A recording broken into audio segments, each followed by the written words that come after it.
adulto, cuando tenía tan solo 12 años, desconocía que compartía uno de los sueños de Sócrates. Dijo que la humanidad debería elevarse por encima de la Tierra al techo de la atmósfera, y más allá, porque solamente eso nos permitiría entender el mundo en el que vivimos. Estaba convencido de que podría conseguirlo, aunque no sabía cómo. Tal vez convirtiéndome en astronauta, o inventando unas gafas especiales de visión. Pero no fue nada de esto lo que me permitió alcanzar mi sueño de estudiar lo invisible. ¿Me acompañáis a descubrir cómo lo he conseguido?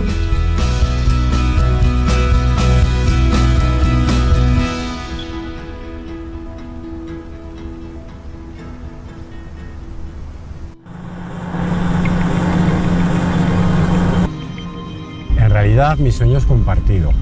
El ser humano ha tenido siempre el anhelo de poderse elevar sobre el horizonte y poder observar el territorio, las distintas características del paisaje de una forma más global. Es con la aparición de los primeros sistemas aéreos cuando el hombre pudo hacer realidad este sueño, pudiendo observar no solamente los distintos elementos que conforman el paisaje, sino también las interrelaciones que se establecían entre todos estos elementos. El gran salto se dio hace unas décadas con el lanzamiento de los primeros satélites que orbitan alrededor de la Tierra equipados con sensores que son capaces de ver el territorio que nos rodea de una forma mucho más completa, mucho más global. La técnica que permite captar estas imágenes desde los satélites o desde otros sistemas, otras plataformas como los aviones, y la interpretación de estas imágenes, eso es la teledetección.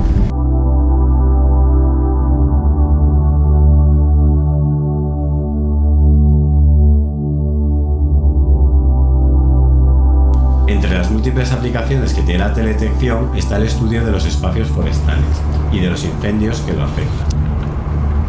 Precisamente he quedado con mi amigo José Manuel, que nos va a contar qué ocurrió aquí exactamente. Fueron 8.000 hectáreas quemadas, afectó a varios pueblos, incluido el mío, Ejulbe. Fue concretamente en julio del 2009, ¿no?, cuando se declararon más de 7 incendios en toda esta zona. Sí, la tarde anterior hubo una tormenta seca de rayos y hubo varios incendios simultáneos en Teruel. Y lamentablemente, al ser una zona muy despoblada, con poca industrialización y poca población, había otros recursos y otras necesidades previas a poder ayudar a esta zona y tuvimos que sufrir un incendio muy grande.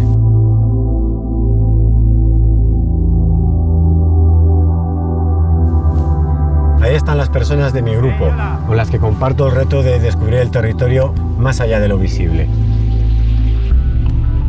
Hola Alberto. Pues mira, trabajando con una imagen de esta zona, ya sabes, a 800 kilómetros, allá arriba. El hecho de que dispongamos de imágenes, en este caso cada 16 días, ¿ves?, nos permite introducir todo el dinamismo, ¿no?, el enfoque dinámico en el análisis, en este caso, de la zona incendiada.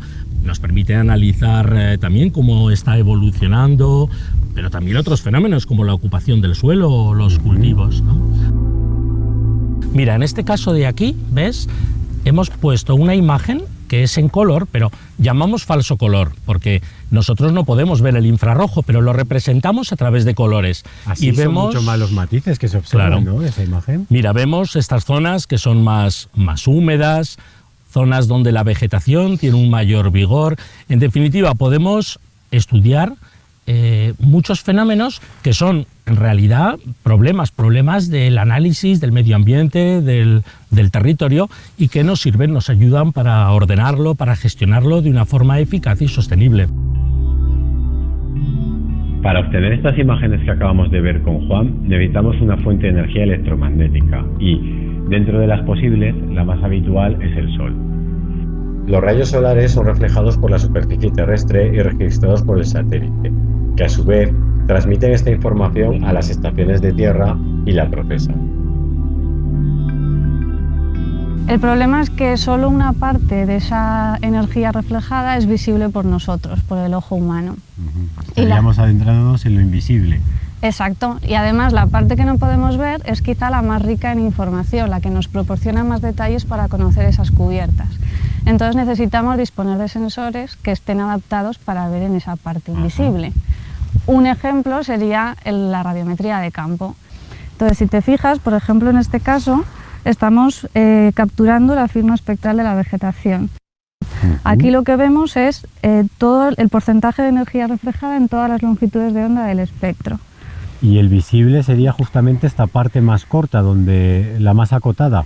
Exacto, sería este primer tramo que supone un porcentaje reducido respecto al total y donde además está reflejando un porcentaje también muy bajo de energía. Si te fijas, la vegetación tiene un perfil mucho más variado, mucho más rico en lo que es... En esta otra parte aparecen muchísimos más contrastes. Exacto, en el infrarrojo cercano y el infrarrojo medio. Entonces, el ver perfectamente este perfil, este ascenso de reflectividad, estos descensos en el infrarrojo medio, nos indica que estamos ante una vegetación sana. Entonces, con radiometría de campo lo que podemos hacer es recoger una gran colección de firmas espectrales de todas las cubiertas superficiales y luego aplicarlas para clasificar imágenes de satélite, por ejemplo, de zonas que no conocemos o que incluso pueden ser inaccesibles. Hasta ahora hemos visto que el Sol hace posible la teledetección, pero imaginaos que es de noche, que no hay luz, o que el cielo está totalmente cubierto de nubes.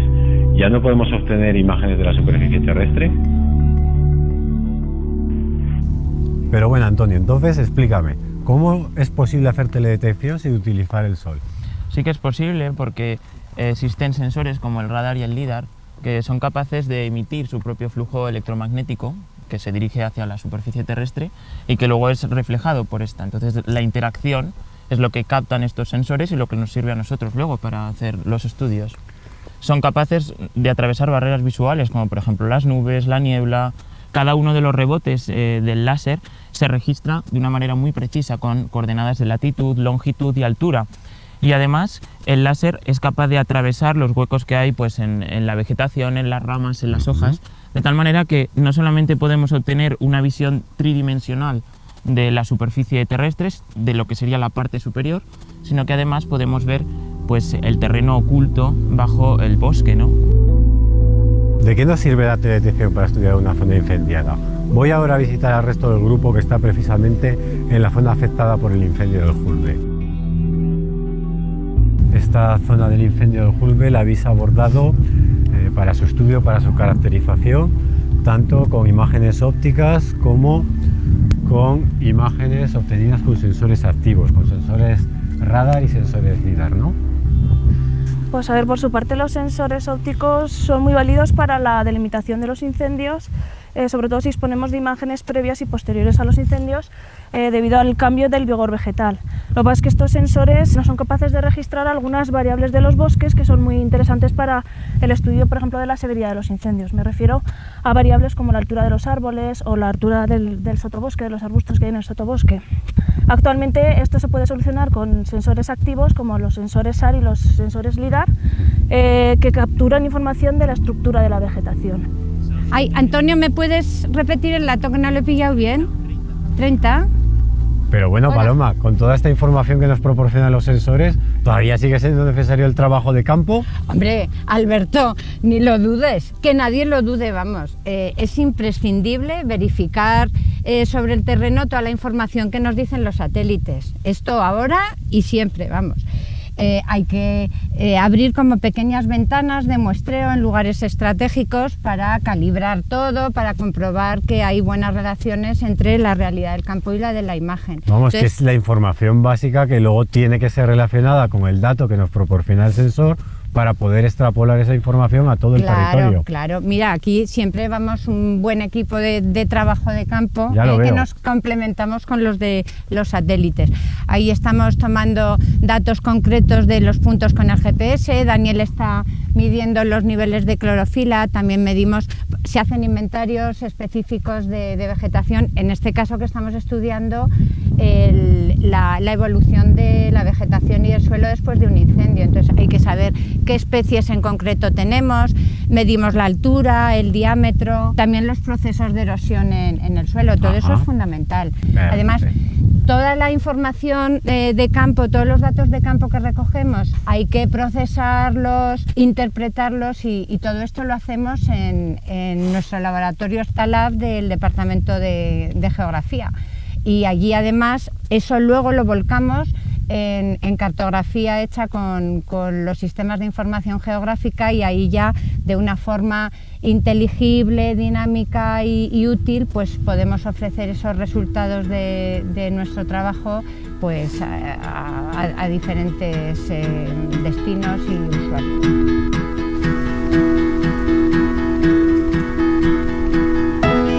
Descubrir el territorio invisible. Siempre pensé que conseguirlo me permitiría hacer cosas especiales.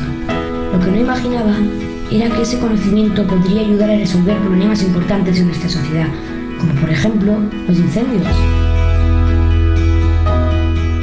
Y aunque el futuro de la teledetección no está escrito en ningún papel, hay mucha gente con sueños como el mío, y vamos a seguir avanzando por este camino y dando color al territorio invisible en el que vivimos.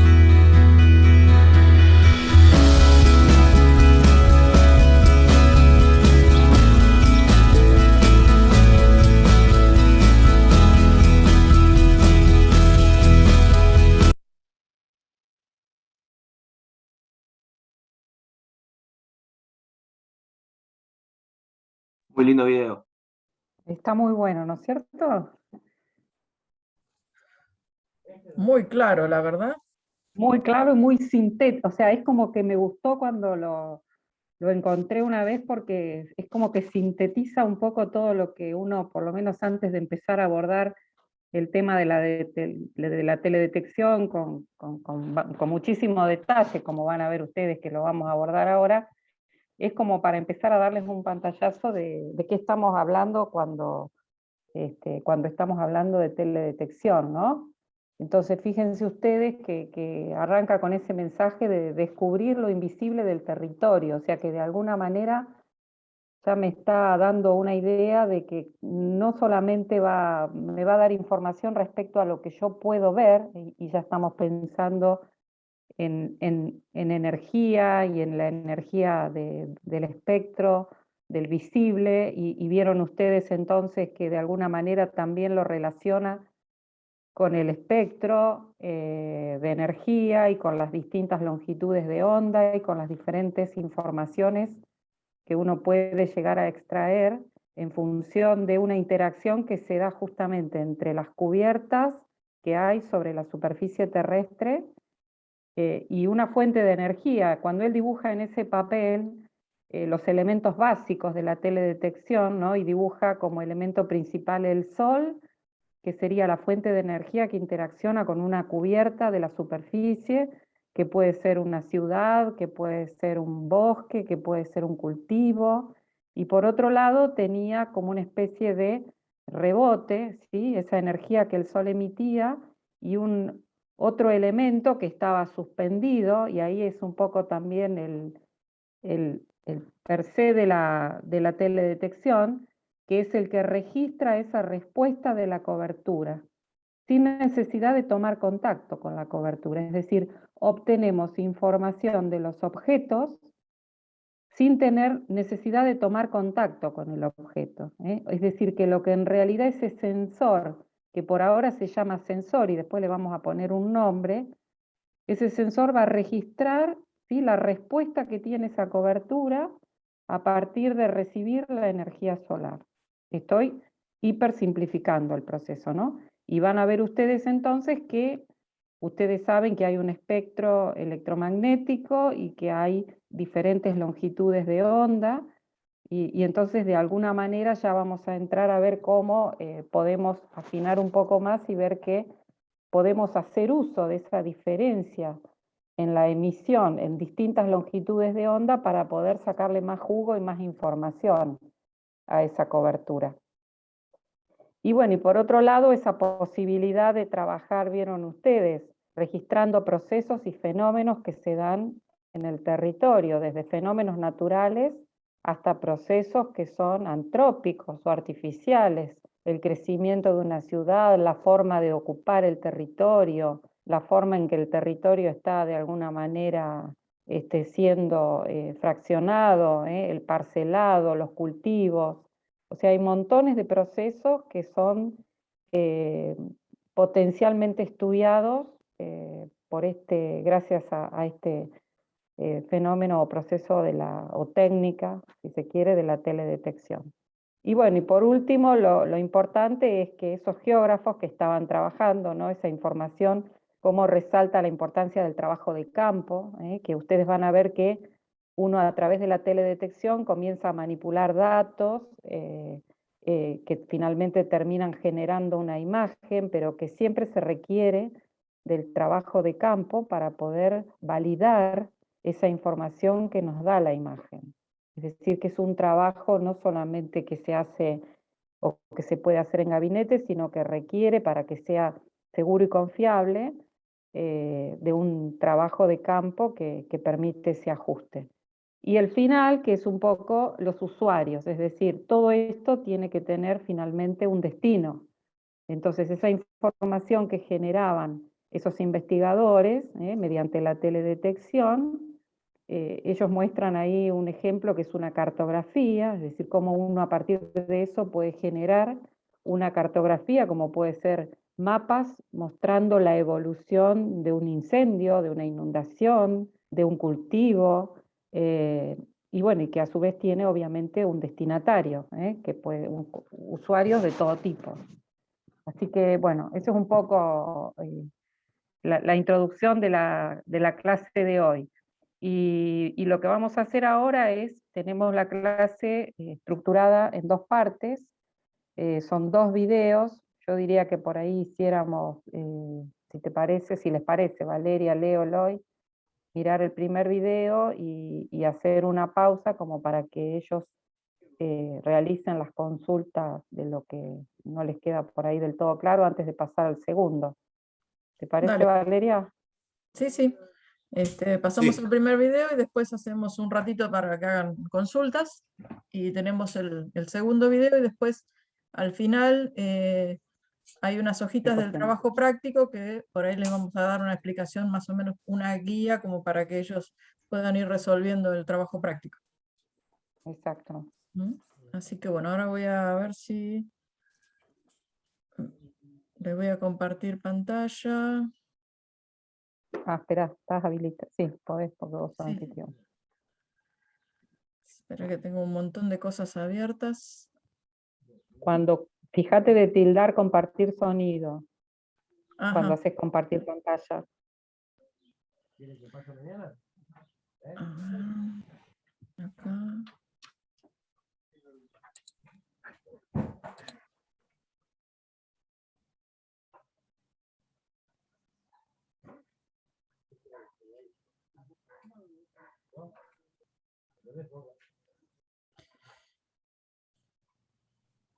Acá tengo que encontrar.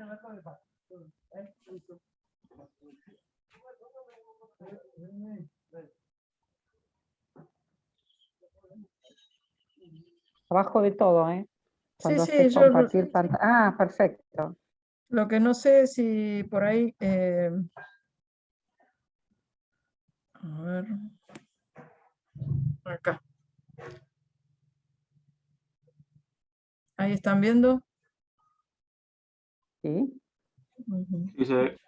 Bueno, este es un video de la clase de la profesora Cristina Serafini, que dio el año pasado, y ella siempre da esta parte de fundamentos físicos. Así que bueno, vamos a pasarle el tema.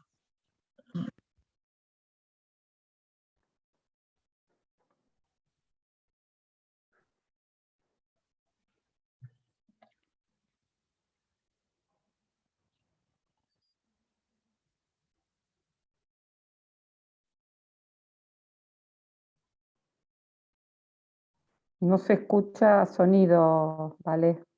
No, no se escucha.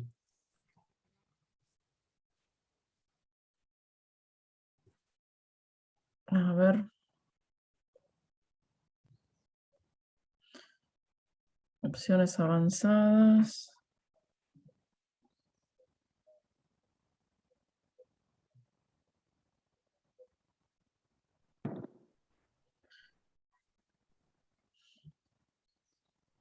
Okay.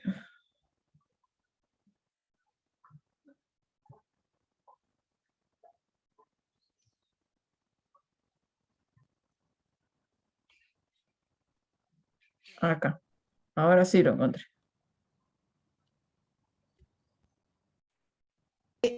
La teledetección no es más una... Entonces, esta parte, esta primera parte del segundo módulo, se refiere a detección. En la segunda diapositiva, lo que ustedes tienen en esta segunda diapositiva son los elementos necesarios para que se lleve a cabo el proceso de teledetección. Pero antes vamos a tratar de dar una definición de teledetección. Que la teledetección no es más una herramienta, no es más que una herramienta valiosa, sobre todo en el caso de ustedes, cuando tengan que monitorear y estudiar los recursos naturales. ¿Qué nos permite? Nos permite obtener información de determinados componentes de la superficie terrestre sin tener contacto directo con ellos. Y la información esa que obtenemos depende del origen que tenga, o sea, si lo tomó una cámara fotográfica, si lo tomó una cámara aérea, si lo tomó un sistema sensor montado en distintas plataformas, va a tener distintas escalas. Y hay dos grupos grandes que podemos definir en relación a la teledetección. Los denominados sensores pasivos y los sensores activos. Los sensores pasivos se definen como aquellos que necesitan de una fuente externa de energía que va a incidir sobre los distintos componentes de la superficie terrestre. Cada uno de estos componentes va a actuar de un modo particular y va a la energía incidente desdoblarla en energía reflejada, energía absorbida y energía transmitida. Y un sensor que va a obtener parte de esa energía que se desdobla. Eso es un sensor pasivo. Necesita de una fuente externa, y esta fuente externa es el Sol. Un sensor activo es un sensor que porta su propia fuente de energía y envía un pulso y recoge la respuesta, el retorno, la señal retrodispersada, como por ejemplo un radar. Nosotros la mayor parte de los sensores que van a ver ustedes son pasivos, e incluso van a trabajar algo con una imagen obtenida por el satélite Landsat, es un sensor pasivo. Bueno, en esta diapositiva tenemos esa fuente de energía que yo les mencioné recién, y hay un haz de energía que parte del Sol y toca la parte superior de una montaña, parte de nieve. Esa energía incidente se desdobla, como ya les dije, en energía reflejada, transmitida y absorbida, y el sensor toma, en este ejemplo, la energía reflejada. Hay algunos sistemas que tienen la posibilidad también de tomar la energía emitida por las cubiertas. Ya vamos a ver qué resulta necesario para poder recoger un tipo de energía u otro tipo de energía. Ahí están indicadas las dos líneas amarillas, una, la más corta, que pega en la parte superior, en la nieve, y va hacia el sensor, esa es la energía reflejada. Otra, que está en la parte vegetal, esa es la energía emitida, que podría ser cualquier otro elemento. Y también, si ustedes ven, desde la plataforma satelital parte una línea color magenta. Eso medio bordosito es magenta. Esa línea parte de ahí, choca con una superficie terrestre y retorna. Ese es el modo esquemático de cómo opera un radar. Ahí tenemos una plataforma que por lo visto puede captar energías proveniente de un sensor pasivo y de un sensor activo. Hay plataformas que tienen esa posibilidad, que tienen a bordo sensores de los dos tipos. ¿Qué sigue en esta configuración? Y bueno, que esa plataforma envíe los datos a alguna antena receptora. No todos los países tienen antenas receptoras. Por supuesto, hay el satélite, si el satélite es propiedad de Estados Unidos tendrá varias antenas para poder recepcionar, aunque hay una antena madre.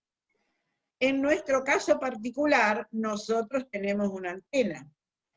Tenemos una antena de recepción de datos, tuvimos desde muy temprano, porque esta tecnología nace por allá, por el año 1972, y Argentina ya en el 1980 tenía su antena en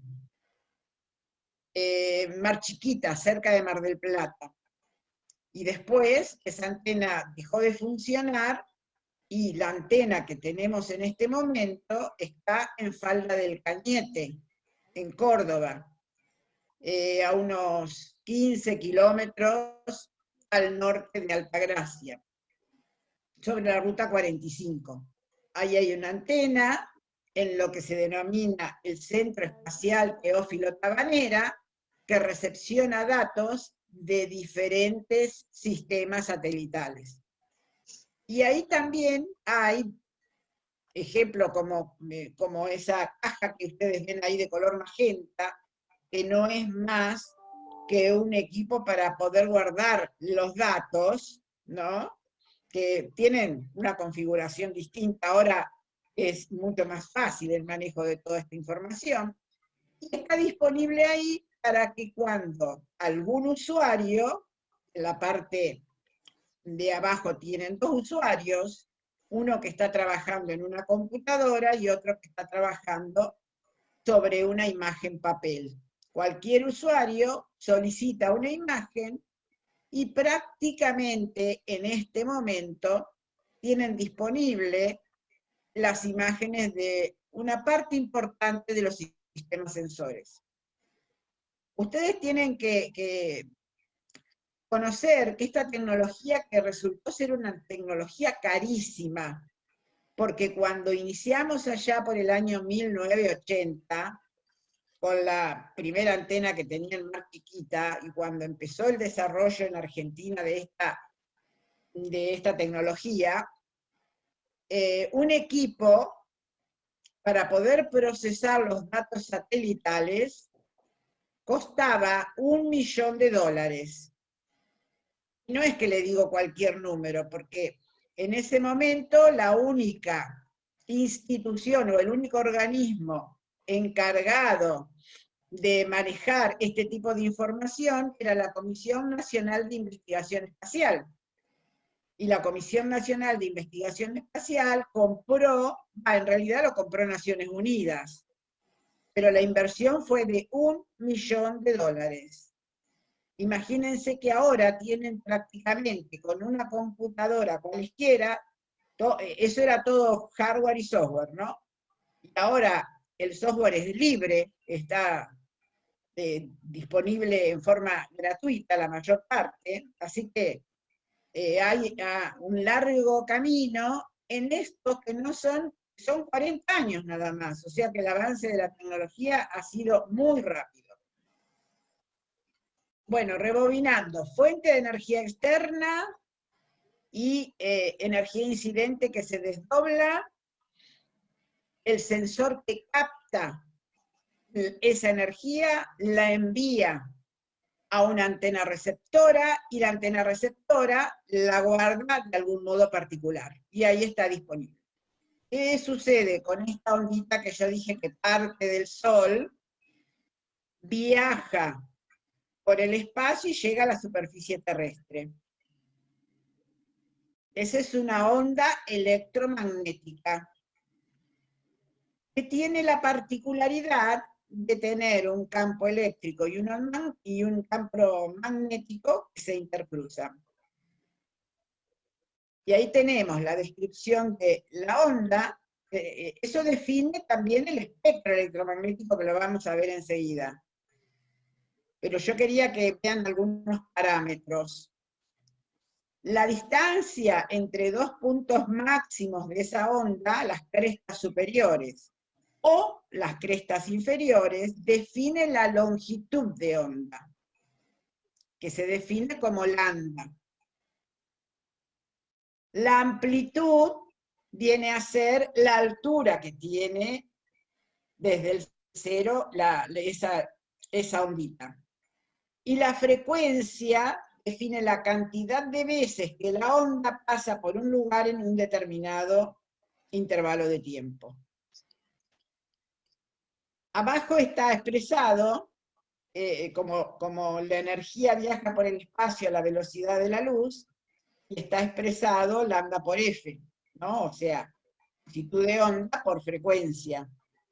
Eso me va a dar la velocidad, y la velocidad de desplazamiento, porque las ondas, vamos a ver ahora inmediatamente, tenemos un espectro amplísimo, desde ondas muy, muy pequeñitas, como el Armstrong, hasta ondas que son 10 a la menos 6, 10 a la menos 6 milímetros, ¿sí?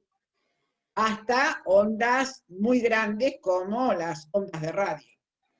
Cuanto más pequeña la onda, mayor frecuencia, son inversamente proporcionales. Cuanto más grande la onda, menor frecuencia. Y bueno, ahí también podemos definir la energía esta, que viaja por el espacio, como un quantum, y el quantum es igual a la constante de Planck por la frecuencia. Simplemente eso es para ver el tipo de energía, ¿no? Cómo es que viaja la energía por el espacio. Si queremos reemplazar el H, es la constante de Planck, es una constante, pero si queremos reemplazar frecuencia teniendo en cuenta la definición primera de C igual a lambda por F, vamos a tener que el quantum, o sea, la expresión de esa onda como paquete energético, igual a constante de Planck por C, que es velocidad de la luz, sobre lambda. Acá tenemos el espectro electromagnético, como yo les decía, es amplísimo. Miren sobre la izquierda, las longitudes de onda más pequeñitas, los rayos gamma, que son longitudes de onda del orden del Armstrong, después los rayos X, después distintas longitudes de onda hasta llegar al ultravioleta, es lo previo al visible. Y a nosotros, ¿qué nos interesa de este amplio espectro electromagnético? Solo una pequeñísima parte, que ahí está diferenciada, esa parte que se separa, que va entre 0,4 y 0,7 micrómetros, 0,4 y 0,7 micrómetros, se corresponde al visible. ¿Por qué visible? Porque son las longitudes de onda que vemos nosotros. Este 0,4, en rigor es 0,38 a 0,72, pero lo ponemos 0,4 a 0,7 para no hacer demasiado lío. De 0,4 a 0,5 corresponde al color azul, de 0,5 a 0,6 al verde, y de 0,6 a 0,7 al rojo. Esas son las longitudes de onda que ve nuestro ojo. Y que, en un primer momento, los sistemas sensores, las cámaras que se diseñaban, solamente operaban en esa parte del espectro. Pero inmediatamente tenemos lo que se denomina infrarrojo. Y el infrarrojo lo tenemos de 0,7 hasta, en lo que manejamos nosotros con teledetección, hasta 15 micrómetros. Es mucho más, pero hasta ahí más o menos. ¿Cómo se divide esta parte del espectro denominada infrarroja? Una primera parte, que está muy ligada al visible, el visible dijimos que termina en 0,7 micrómetros, bueno, entre 0,7 micrómetros y 1,3 micrómetros tenemos el infrarrojo cercano. Entre 1,3 y 8 micrómetros tenemos el infrarrojo medio, el cual se divide de 1,3 a 3 micrómetros infrarrojo medio de onda corta y de 3 a 8 infrarrojo medio emisivo. Y ahora les aclaro este término. Y entre más de 8 y hasta 15 están localizados, para nuestro caso particular, los sensores que operan en el infrarrojo térmico o infrarrojo lejano o térmico. Después, mucho después, porque estamos hablando de ondas del orden del micrómetro, y saltamos a ondas del orden del centímetro, ahí donde ustedes tienen microondas. En esa parte hacia la derecha, donde aparece el término microondas, que es la zona donde las longitudes de ondas son del orden del centímetro, son las ondas con las que operan los sistemas radar, los sistemas activos. Les decía, yo hice una diferencia en el espectro electromagnético, dije visible, infrarrojo cercano, infrarrojo medio de onda corta. Ese intervalo de longitudes de onda, de 0,4 micrómetros a 3 micrómetros, que incluye visible, infrarrojo cercano, infrarrojo medio de onda corta, lo denominamos espectro reflectivo, porque el dato que recibe el sensor es de energía reflejada de la cubierta. Recuerden, 0,4 a 3 micrómetros. Todas esas longitudes de onda, el sensor que trabaje con esas longitudes de onda va a permitir que yo recoja la energía reflejada de la cubierta. Por eso decimos espectro reflectivo.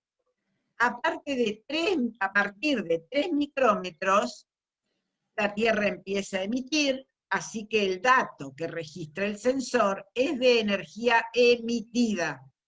Es onda más larga, y en el infrarrojo medio tenemos de 3 a 8 energía emitida, y de 8 a 15 también, que corresponde al infrarrojo lejano, energía emitida.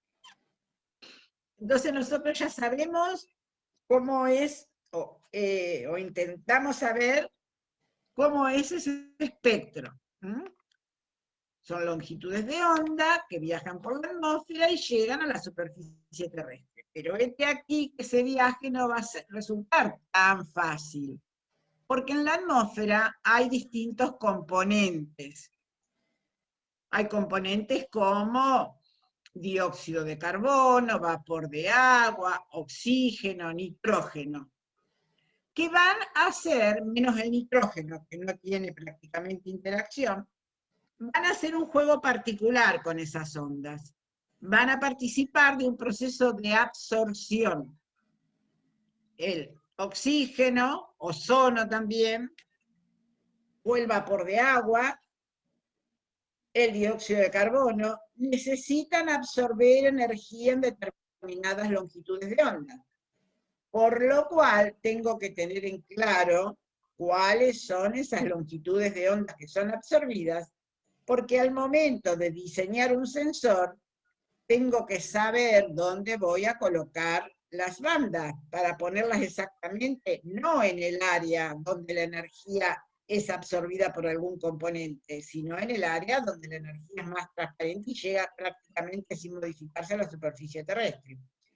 Acá tenemos más explicado en el proceso de absorción quién participa. Dije oxígeno, ozono, vapor de agua, dióxido de carbono.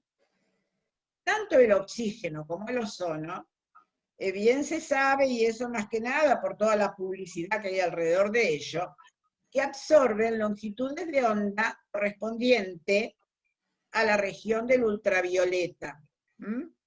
El ozono es una capa de O3 que se encuentra más o menos a unos 20-25 kilómetros de la superficie terrestre, y cuya su principal función es esa, absorber las longitudes de onda del ultravioleta. habrán escuchado que esta capa, por acción del hombre fundamentalmente, y por residuos de aerosoles que hay en la atmósfera, se ha dañado esta capa, y eso es muy peligroso porque si se permite que estos rayos ultravioletas traspasen esa capa, o si la capa resulta demasiado delgada porque se está disminuyendo la misma por efecto de los aerosoles, del carboclorocarbamado, creo que es algo así, no me acuerdo muy bien el nombre científico de los aerosoles. Ustedes si ven un aerosol van a ver que en los aerosoles dice no daña la capa de ozono, es porque el elemento que tienen que tener para funcionar como aerosol realmente dicen que no es el que daña la capa de ozono. Bueno, entonces tenemos tanto el oxígeno como el ozono que absorben longitudes de onda del orden de los 0,3 micrómetros, 0,1 micrómetros, o sea, previo al inicio del visible. Recuerden que el visible empieza en 0,4 micrómetros. Y también ambos en el infrarrojo térmico. En cuanto al vapor de agua, o sea, a las nubes, y al dióxido de carbono, otro componente de la atmósfera, absorben en el infrarrojo medio. Y también en el térmico, ¿no? No es discriminante el térmico, porque todos absorben en el térmico. Pero particularmente oxígeno y ozono en el ultravioleta, vapor de agua y dióxido de carbono, infrarrojo medio. Si yo tengo bien en claro cuáles son las áreas que corresponden a longitudes de onda en donde hay componentes de la atmósfera que las están absorbiendo, voy a poder graficar algo como esto.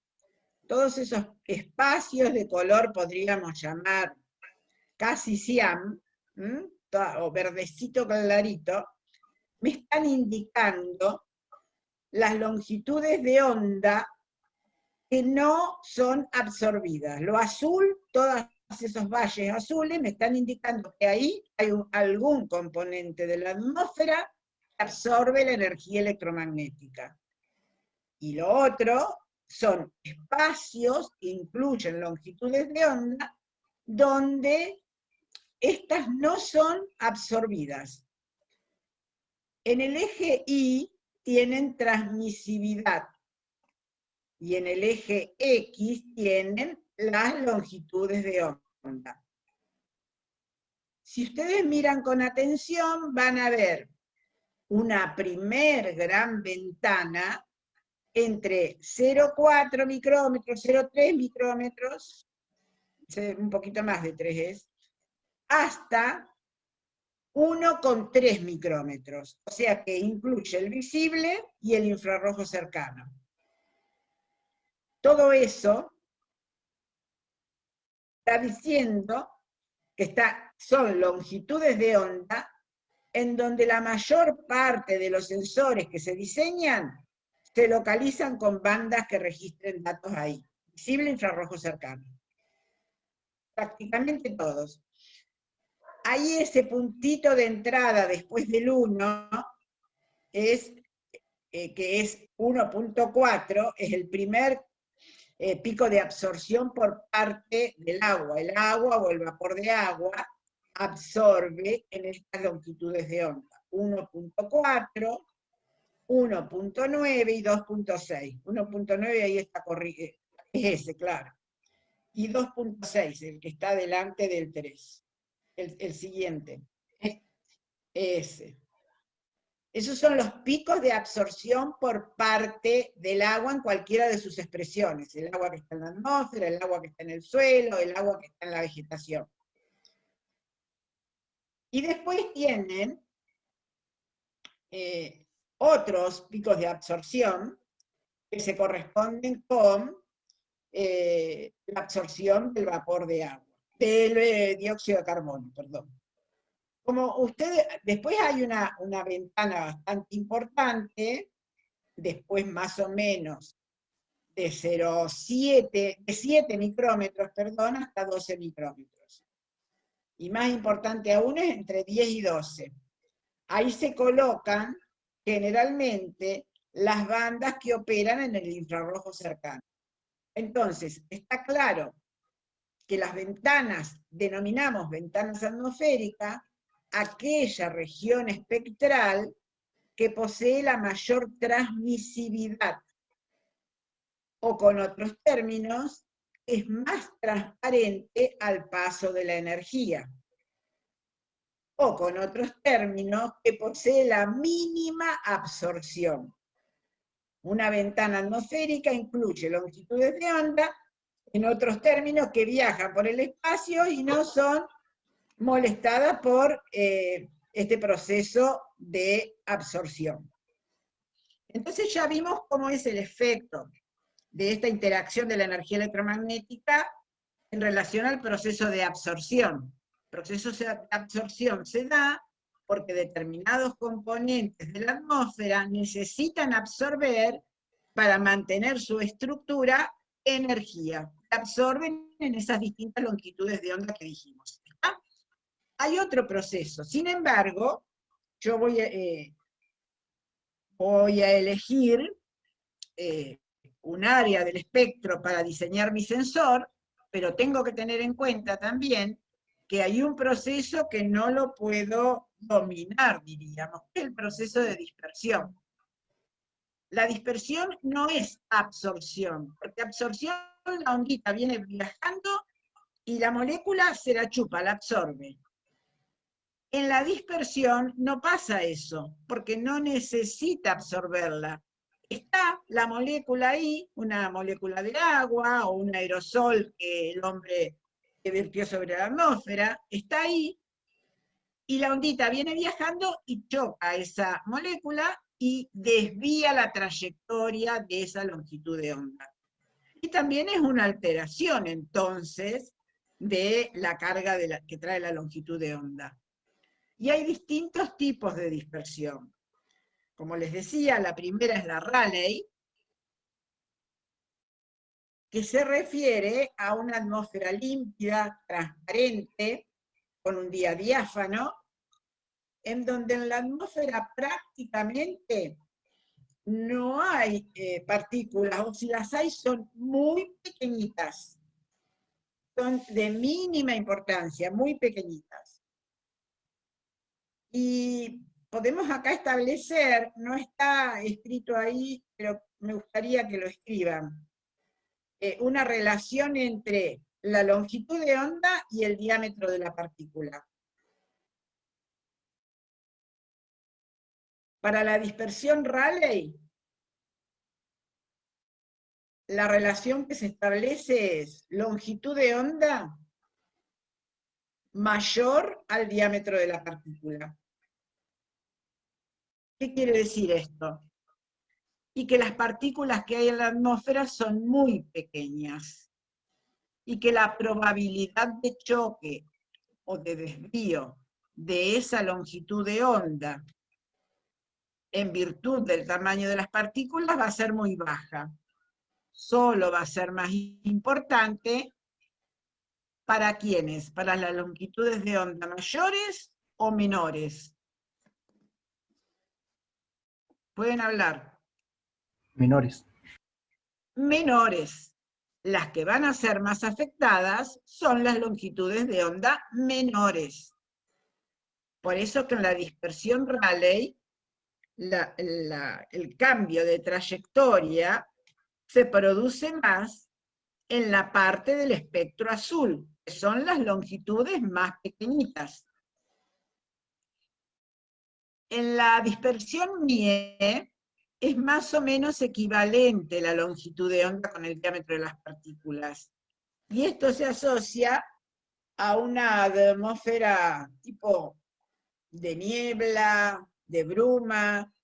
No es una nube, pero no me opaca todo lo que yo quiero, la información que quiero obtener debajo de la nube, que no puedo cuando hay nubes. La Mie me la deja ver, pero parece que estuviese fuera de foco. No veo bien la información. Y la otra, la no selectiva, donde la relación que se establece es longitud de onda menor que el tamaño de las partículas.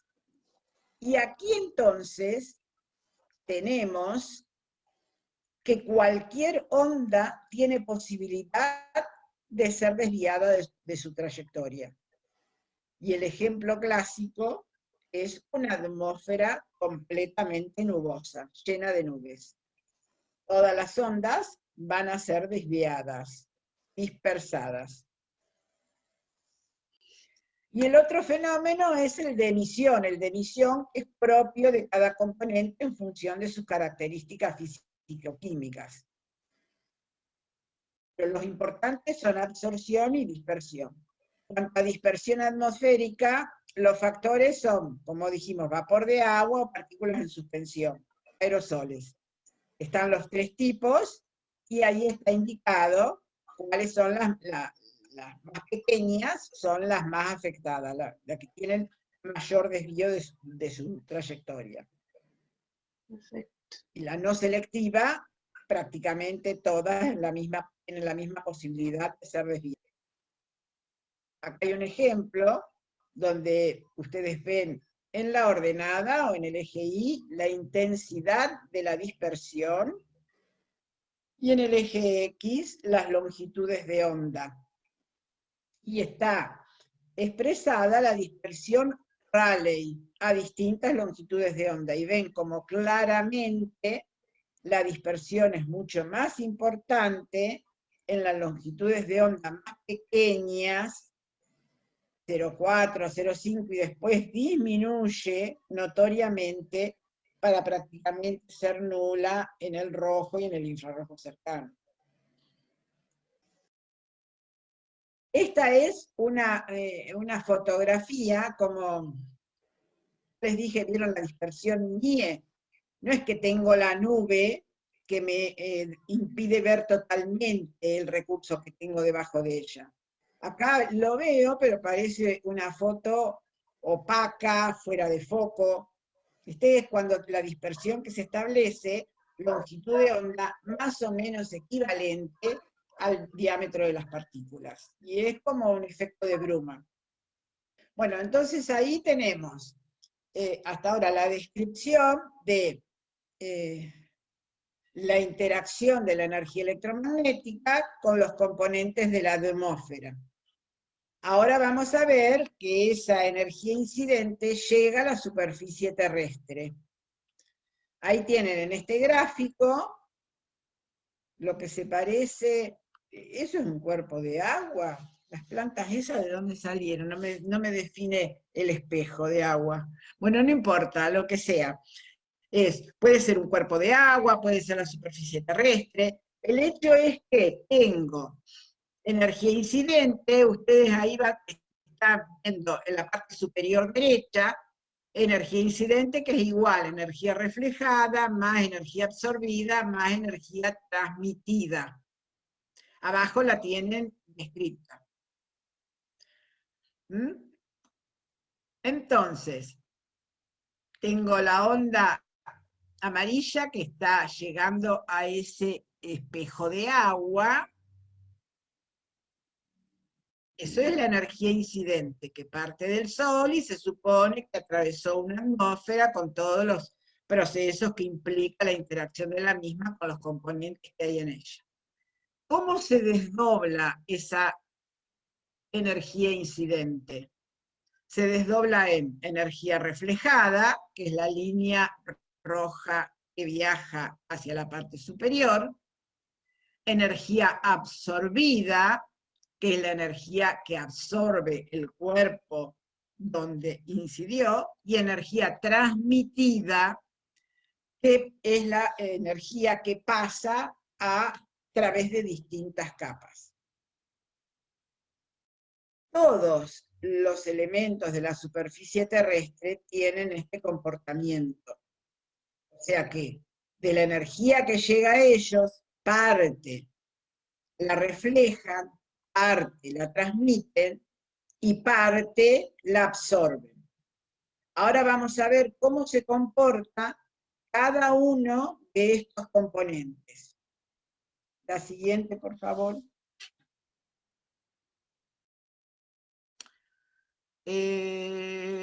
Disculpe, otra pregunta. La energía transmitida es cuando la energía incide sobre el agua y el agua la transmite, ¿se la transmite al arbolito, a otro objeto? No.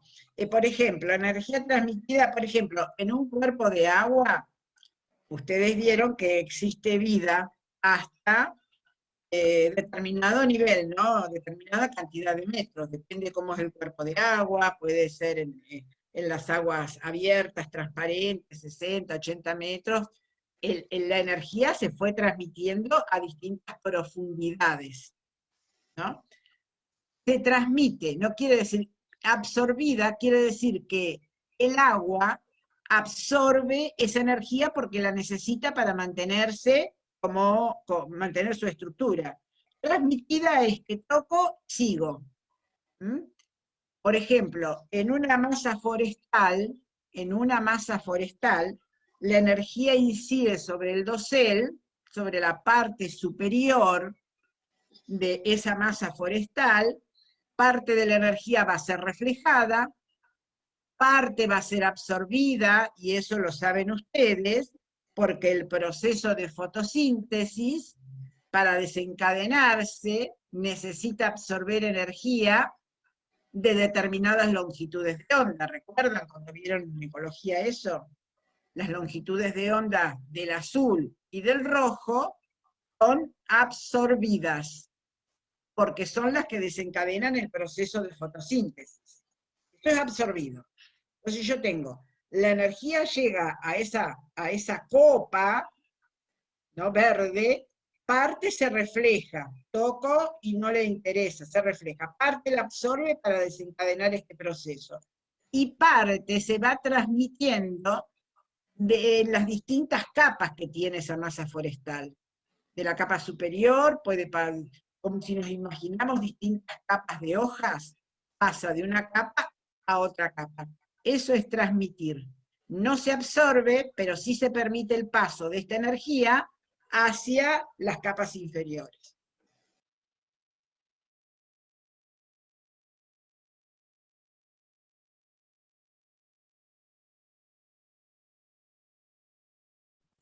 Bueno, esta es la primera parte, era un poco una introducción a lo que es el tema de los conceptos de la teledetección.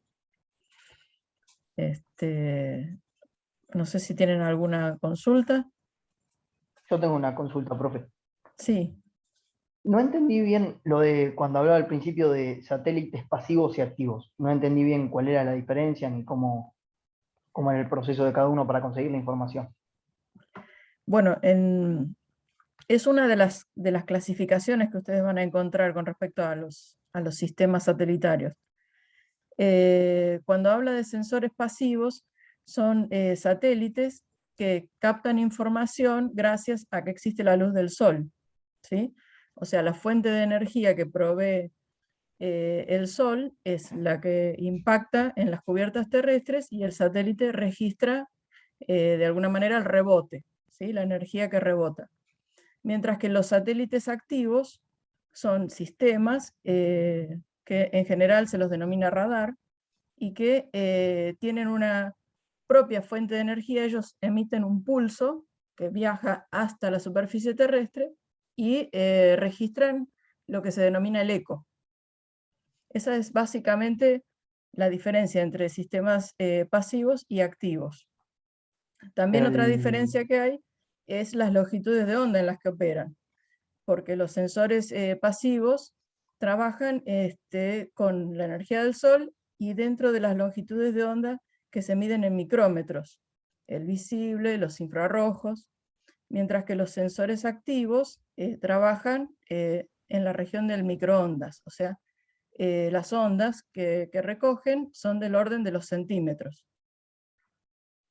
Perfecto. Y la información, o sea, la energía que manda el que es activo, ¿también rebota? O sea, rebota en la superficie y después vuelve al... Ah, buenísimo. Perfecto. Sí, porque también es una onda electromagnética, o sea, está formado por un campo magnético y un campo eléctrico, ¿sí? Envía esa onda pero la longitud de esa onda es del orden de los centímetros, y la información que recoge también es dentro del orden de los centímetros.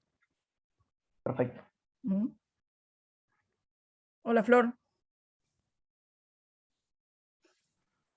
Hola, buenas tardes. Hola chicos y chicas. Hola. ¿Cómo andan? Bueno, ya pasamos el primer video, la introducción. Buenísimo. Así que estamos... ¿Todo bien? ¿Se escuchó bien todo? Sí, sí, se escuchó bien. Genial. ¿Alguna otra duda? Después vamos a ver que a los sistemas sensores los podemos clasificar de otras maneras, ¿sí? A medida que vayamos viendo los distintos sistemas, los vamos a ir clasificando también de otra manera.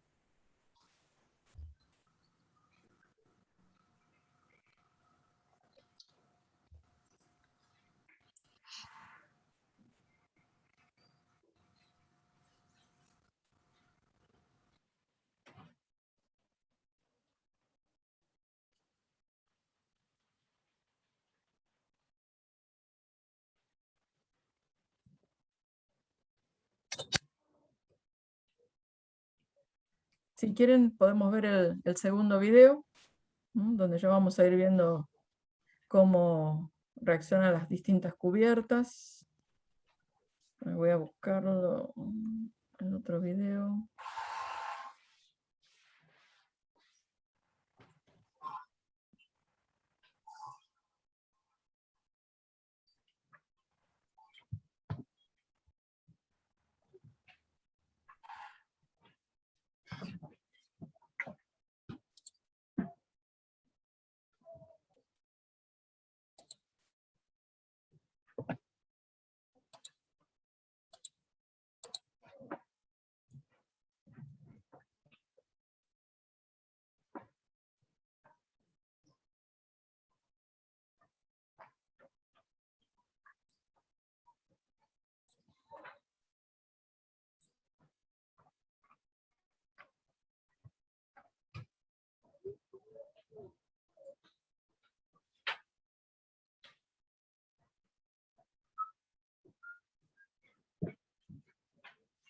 Tienen acá es un gráfico, un par de ejes cartesianos, donde en el eje Y tengo la reflectividad en porcentaje, y en el eje X tengo las longitudes de onda.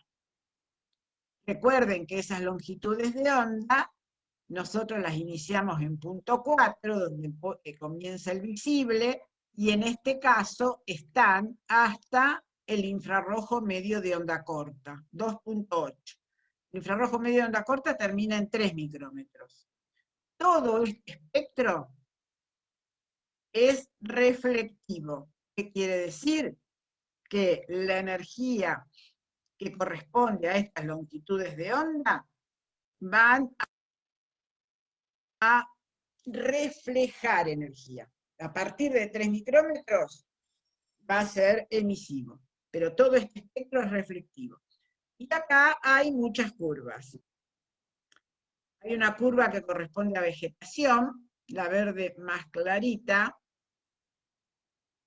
Eso es, en realidad son curvas teóricas, porque ningún sensor opera en continuo en todo este espectro. Toma un dato en la banda del azul, un dato en la banda del verde, un dato en la banda del rojo, 1 o 2 datos en el infrarrojo cercano, y lo mismo en el infrarrojo medio, pero se establece una curva teórica. La de la vegetación se puede sacar claramente con un espectrofotómetro. Después tengo otra de verde distinto, que se corresponde a lo que sería una vegetación, podríamos decir senescente, una vegetación enferma, donde vemos que la tendencia de la curva es distinta, se modificó su respuesta espectral. Después tenemos una de suelo, que es esa oscurita. La de suelo, bueno, hay distintas curvas, y esto va a variar, ya lo vamos a ver en particular, en función de las características que tenga ese suelo. Puede ser de menor respuesta espectral o mayor respuesta espectral. Y después está la del agua. La del agua es bien característica, es una cubierta que se separa perfectamente de las otras cubiertas, porque la respuesta espectral del agua en el infrarrojo cercano y en el infrarrojo medio es prácticamente nula. La poca reflectancia que tiene el agua la tiene en el visible.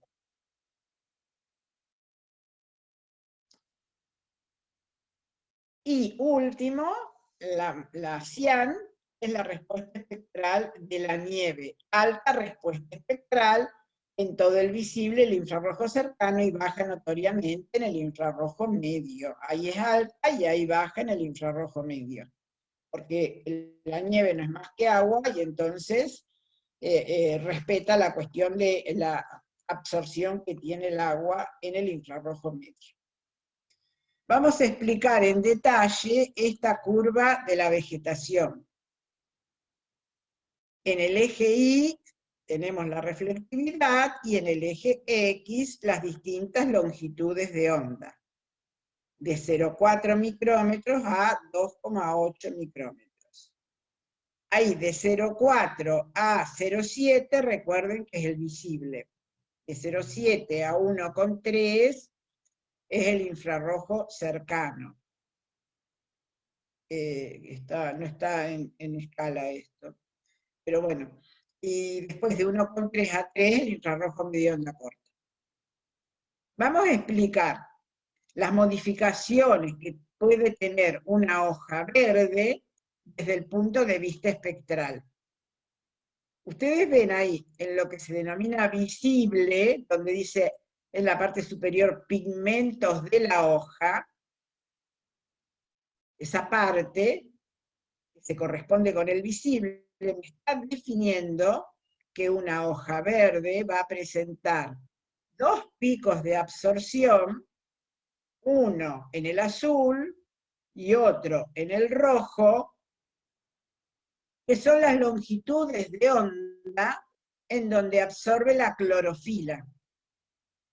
La clorofila absorbe 0,45, 0,65 micrómetros más o menos, y desencadena el proceso de fotosíntesis. Por lo tanto, en el visible me queda un pequeño pico de reflectancia que resulta inferior al 20%, y una hoja verde me está indicando que es una hoja que tiene clorofila.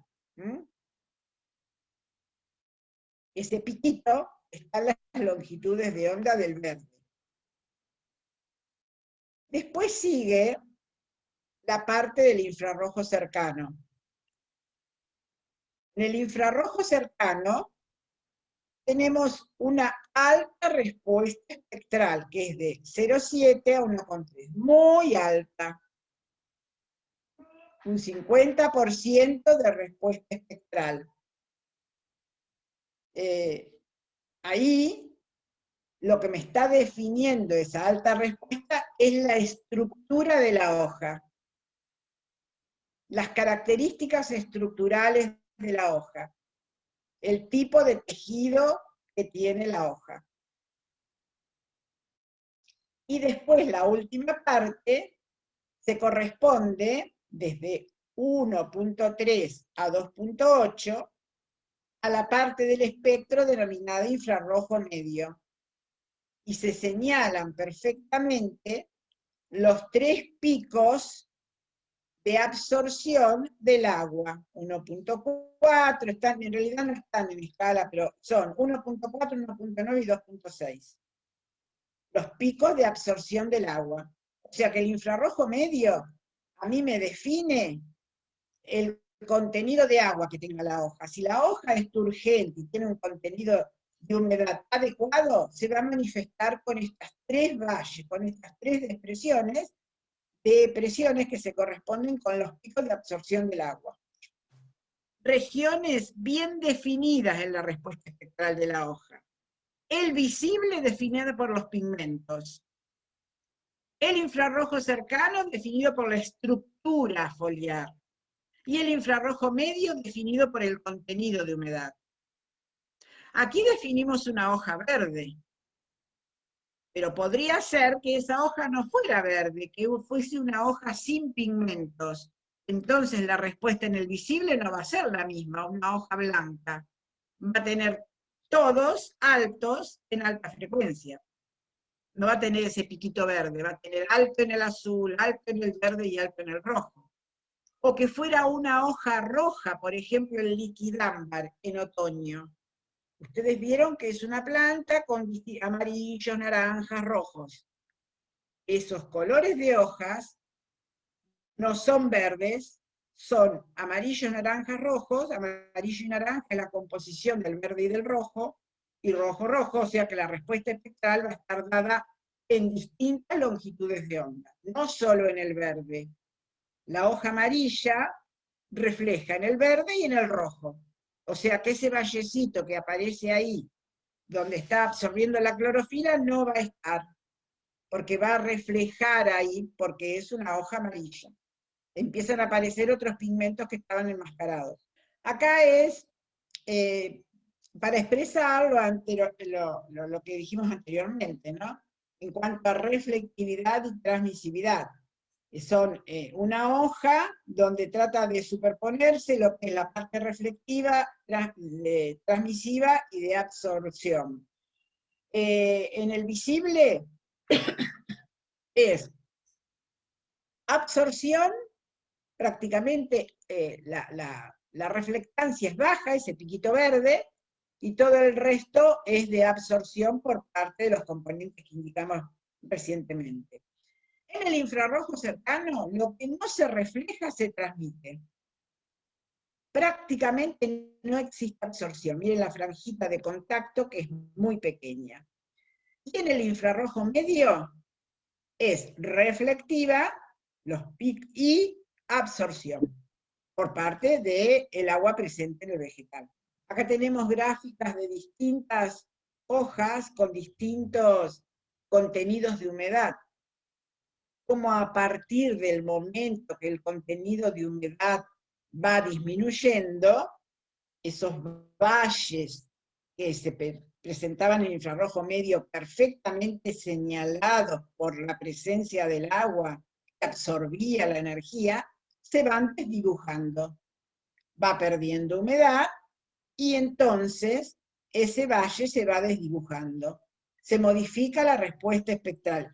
Y con el tiempo también se modifica la respuesta espectral de la estructura foliar, o sea, la que corresponde a la parte del infrarrojo cercano, y si avanzamos más en el tiempo, se va a modificar también en el visible. Pero comienza con pérdida de la turgencia de la hoja, o sea, menor humedad, con modificaciones en cuanto a esos picos de absorción por parte de la humedad del vegetal. Acá el gráfico nos está indicando, el primero corresponde, primero arriba a la izquierda, a una hoja verde en el espectro visible, ahí tienen de 0,4 a 0,7 micrómetros, e infrarrojo cercano, de 0,7 a 0,9 micrómetros. Es una hoja sana, normal, con un contenido de humedad adecuada y bien verde, turgente. Empieza a dañarse la hoja y lo primero que se observa es cómo se va modificando el valor espectral del infrarrojo, pero es leve modificación. A medida que este daño se va acentuando, entonces la hoja deja de ser verde y aparece desdibujado el pico de reflectancia en el otro, y aparece desdibujado el pico de reflectancia correspondiente al verde. Miren que ahí ya no están los dos valles perfectamente señalados.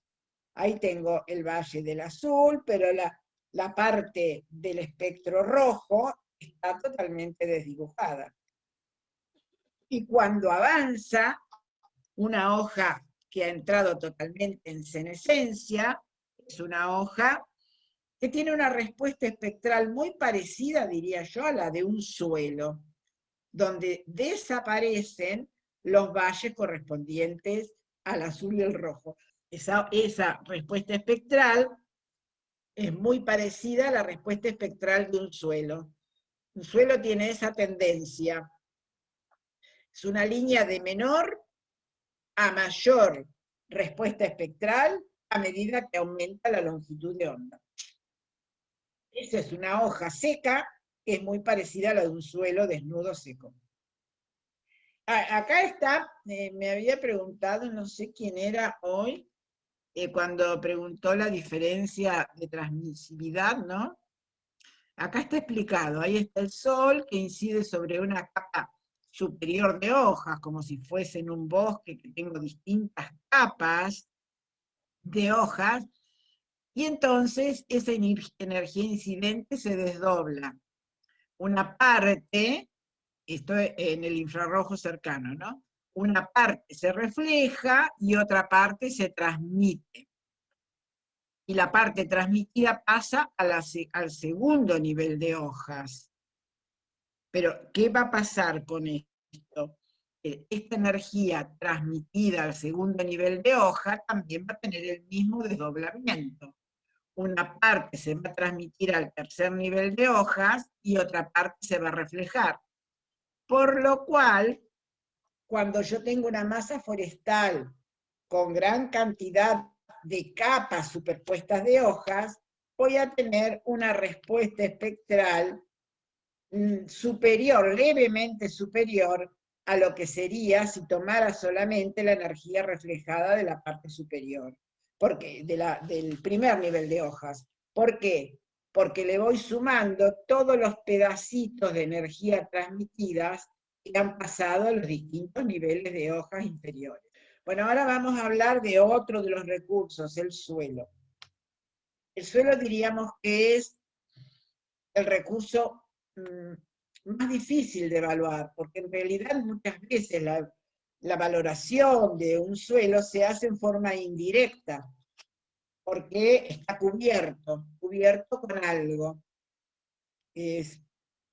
Para estudiar perfectamente las características espectrales de los suelos, tengo que tener ese suelo desnudo. ¿Cuáles son los factores que intervienen en la respuesta espectral del suelo? Hay factores que podemos denominar permanentes porque duran más en el tiempo. Y ahí podríamos poner los tres primeros: textura, minerales, materia orgánica. Y en ese orden. Y los otros tres, estructura, contenido de aire y de agua y ángulos de observación, los podemos definir como factores transitorios. La textura se refiere a la composición del suelo, las proporciones de arena, limos y arcilla. En general decimos que la respuesta espectral de un suelo va a ser más alta cuando las partículas son más finitas, más pequeñitas. Y entonces nosotros tendríamos, teniendo en cuenta esto, que las arcillas, que son las de menor tamaño, tienen una alta respuesta espectral. Y así es, las arcillas tienen una alta respuesta espectral y los suelos pueden aparecer con alta reflectividad. Pero este aquí que un suelo arenoso que tenga un contenido alto de sílice, que es un elemento altamente reflectivo, también el arenoso es la partícula más grande. Y sin embargo, también se puede ver muy reflectivo, con una respuesta espectral muy alta, porque esta respuesta espectral se la brinda el componente de mineral que tiene el sílice presente. Entonces, no podemos extrapolar en función del tipo de suelos. Siempre tenemos que tener, y esto es para cualquier trabajo que se realice, es lo que se denomina control de campo. Nosotros no podemos estar encerrados en un laboratorio con datos correspondientes a una imagen, ya sean digitales o no, o analógicos, sin tener contacto con el espacio geográfico, con el terreno. No vamos a visitar de una imagen todo, pero absolutamente todo. Vamos a hacer un muestreo y vamos a visitar determinadas áreas. No podemos desprendernos de esto, de lo que se denomina control de campo, porque dijimos, en textura, un suelo arcilloso es muy, muy reflectivo, y no podemos decir siempre que es más reflectivo que un suelo arenoso, o con mayor componente de arena, porque suele ser ambos igual, o en algunas oportunidades las arenas ser más reflectivas que las arcillas. En cuanto a los minerales, bueno, ya dijimos uno, las arenas tienen los componentes de sílice, pero también es bien característico, por ejemplo, un suelo de Misiones, con altos contenidos de hierro. Son suelos bien rojos y se pueden identificar perfectamente. Los minerales presentes en los suelos definen respuestas espectrales particulares. Y también la materia orgánica que es una característica, diríamos, permanente, pero a veces el hombre tiene la habilidad de hacerla transitoria, pero un suelo con un alto contenido de materia orgánica es un suelo más oscuro, que mantiene más la humedad, va a tener una respuesta espectral más baja que un suelo que tenga poco contenido de materia orgánica, que sea seco. O sea, estas son características que me van a definir la respuesta espectral de los suelos, características permanentes. En cuanto a las transitorias, estructura, y eso puede ser un suelo que está sometido a determinadas labores culturales, va a modificar su respuesta. Si el suelo está liso, tiene una respuesta; si el suelo se le hace alguna labor y se da vuelta, tiene el mismo suelo otra respuesta. Con respecto al contenido de aire y de agua, un suelo húmedo es un suelo más oscuro y tiene menor respuesta espectral que un suelo seco, que es un suelo más claro y tiene mayor respuesta espectral. En los ángulos de observación e iluminación se refieren a los distintos ángulos que puedo poseer en función de las distintas estaciones. Es distinto el ángulo de observación de un suelo en verano que en invierno, ¿no? Y esto también modifica las respuestas espectrales. Suelo, o también podemos decir, esto es bien notorio en las áreas correspondientes a las sierras, donde voy a tener, en función de los distintos ángulos de observación, distintas respuestas espectrales. Acá tenemos 3 tipos de suelo, y está relacionando la reflectividad con el contenido de materia orgánica. A medida que tiene la mínima descomposición, y tenemos la respuesta espectral de ese suelo, que tiene una determinada respuesta con los picos de absorción correspondientes al agua. A medida que ese suelo se va oscureciendo, va disminuyendo su respuesta espectral. Sería el B y el C. Acá también está mostrando 3 suelos, A, B y C, con distintas condiciones de humedad. El suelo A es el que tiene menor humedad, el B mayor y el C mayor aún, contenido de humedad. Lo que se observa es como un suelo, a medida que va teniendo mayor contenido de humedad, se van marcando más los vallecitos correspondientes a los picos de absorción por parte del agua, 1.4, 1.9 y 2.6, y además se va disminuyendo la tendencia total, la respuesta espectral cambia en todo el sentido. Disminuye a medida que el suelo tiene mayor humedad, es más oscuro y su respuesta espectral es más baja. A medida que el suelo tiene menor contenido de humedad, es más claro y su respuesta espectral es más alta. Bueno, y ahora tenemos la otra cubierta, que es el agua. El agua tiene una respuesta espectral particular, porque recuerdan cuando vimos todos los componentes, el agua tiene lo poco que refleja, lo refleja en la región del visible. En el infrarrojo cercano y en el infrarrojo medio, prácticamente no tiene nada de respuesta espectral, no tiene reflectancia. ¿Por qué va a estar? Yo puedo hablar de un cuerpo de agua transparente, supongamos el lago Nahuel Huapi. Entonces llega la longitud de onda a ese espejo de agua, una parte mínima se refleja. ¿De qué color? Los lagos del sur los pueden ver de color azules o turquesas, ¿no? Quiere decir, porque el color que yo veo me está indicando en qué parte del espectro refleja ese cuerpo.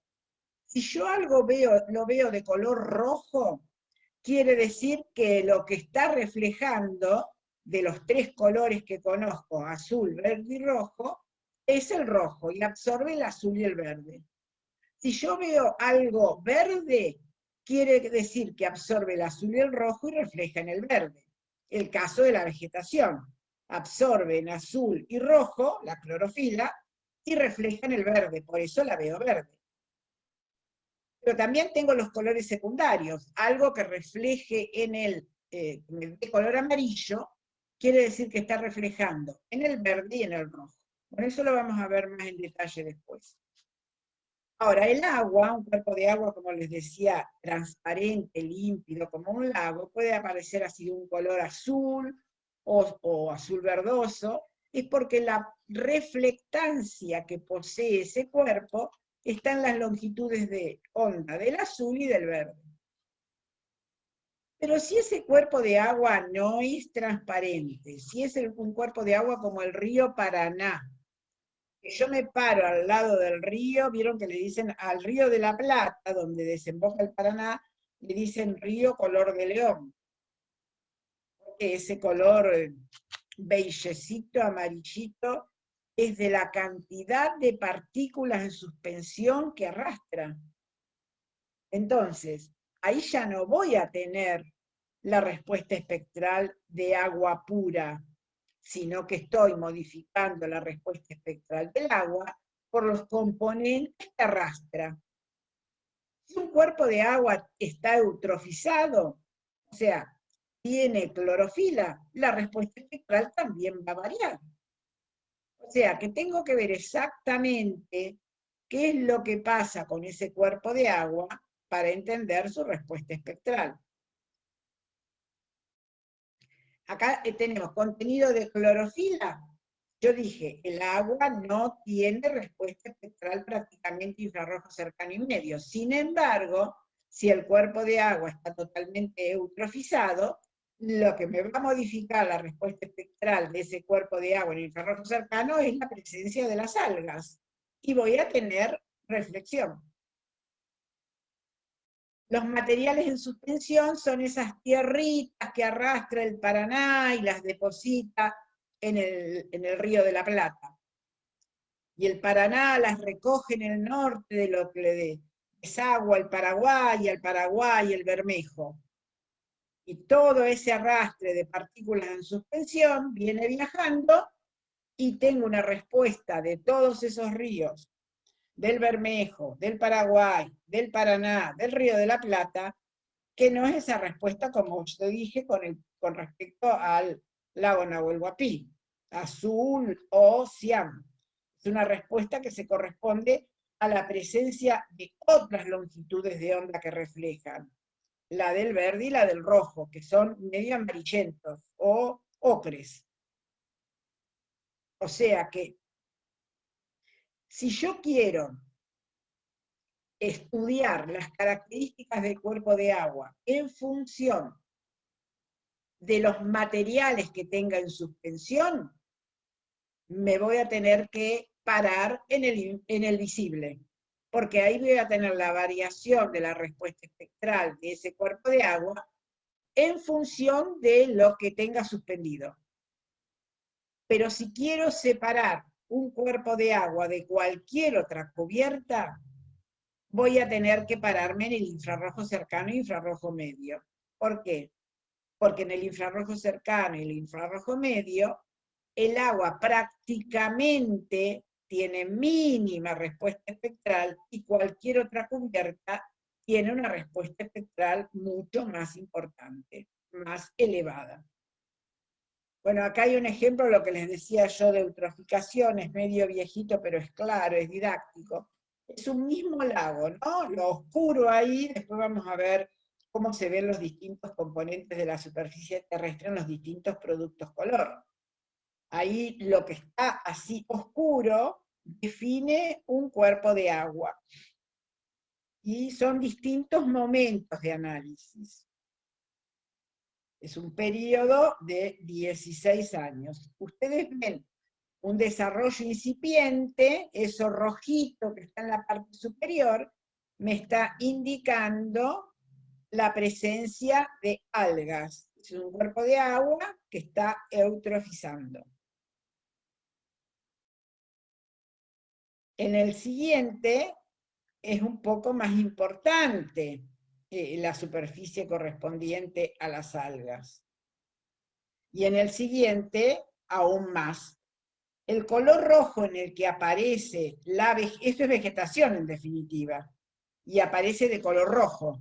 Bueno, ya lo vamos a ver después, porque este es un falso color compuesto en donde los colores que yo veo no se corresponden con los colores propios, naturales, de esas cubiertas. En esta combinación banda-filtro, yo hago que la vegetación resalte colocando un filtro particular en alguna de las bandas bajo estudio. Lo vamos a explicar después a eso.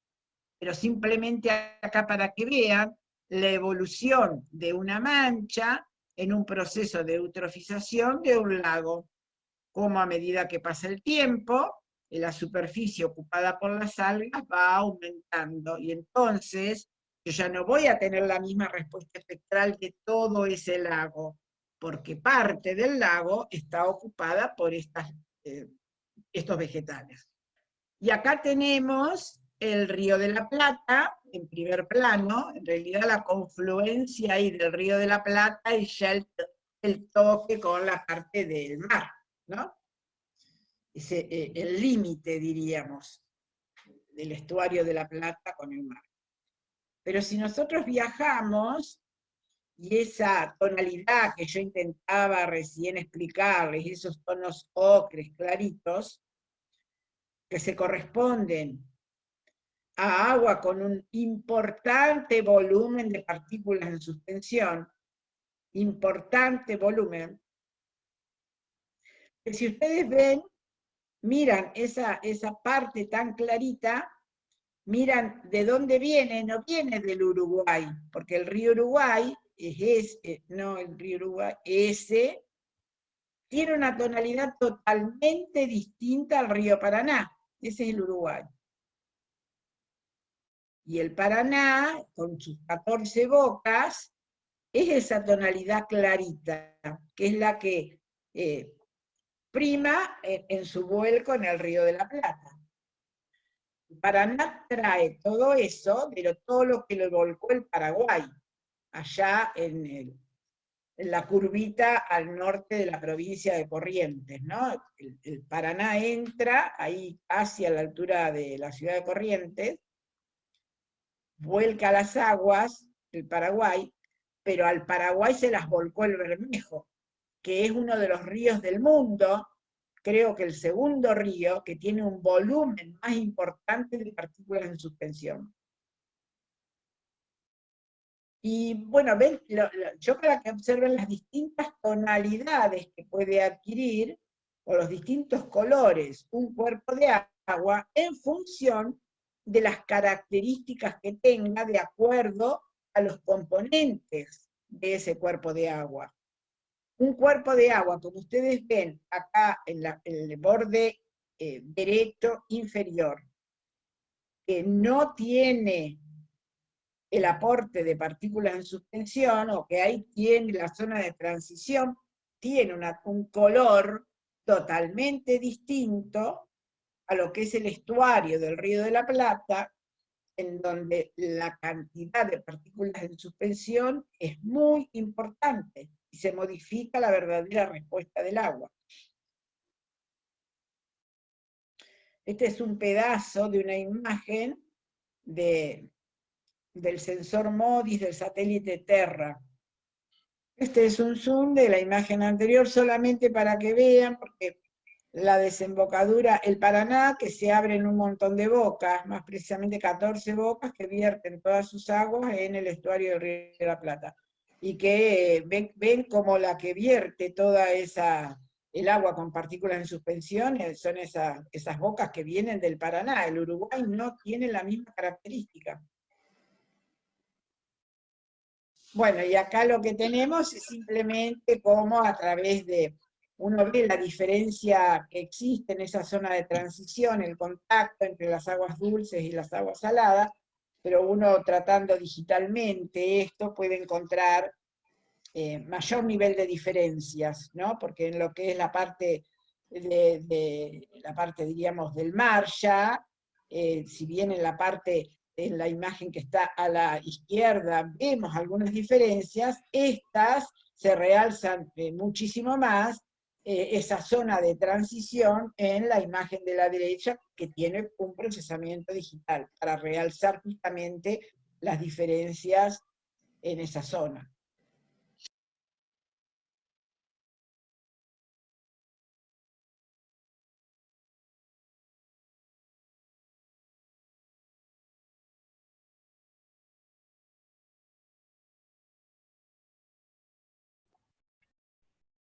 Bueno, hasta ahí vimos un poco el tema del cómo es el comportamiento de las diferentes cubiertas o coberturas del suelo.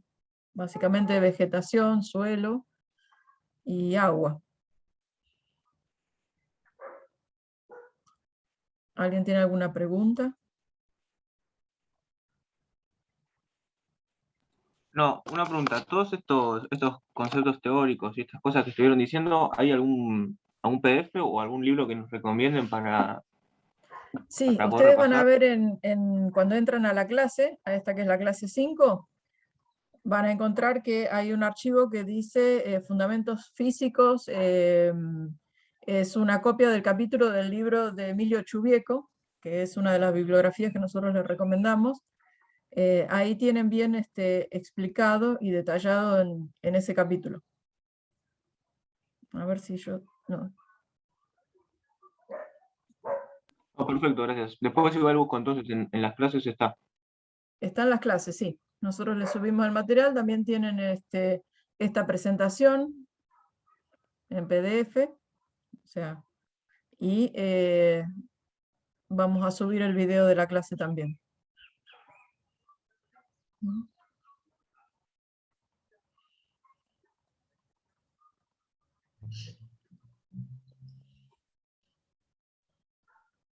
¿Les explicaste lo del cuestionario, Vale? Sí. No, todavía no. No, porque quería que encontrar el trabajo práctico, así les podemos ir explicando más o menos, ir orientándolos. Bueno. Pero tengo que abrir el archivo de la página acá de la universidad. Para encontrarlo, de paso ya les muestro. Mientras les cuento, si querés, del cuestionario que tienen en las actividades, mientras vos buscas.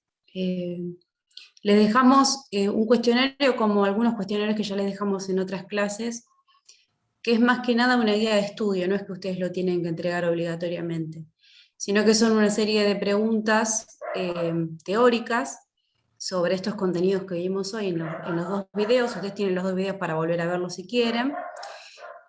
Tienen en los archivos el capítulo del libro de Chubieco, que se entiende bastante, o sea, bastante fácil de leer, ¿sí? Para que ustedes lo puedan usar como material de estudio. Y bueno, la idea de las preguntas que hay, creo que son 17 preguntas, es que ustedes lo utilicen como guía de estudio. Si ustedes lo quieren completar y enviarlo, para que nosotros lo revisemos, genial, y si no, no es necesario. Pero bueno, presten la atención, ¿sí? Porque lo elegimos como guía de estudio para que sepan bien qué es lo importante que tienen que retener de estos contenidos. Y ahora Vale les va a mostrar el trabajo práctico, el primer práctico de este módulo de teledetección. A ver si se ve.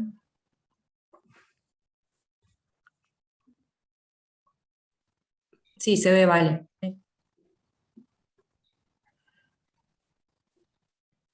Bueno, acá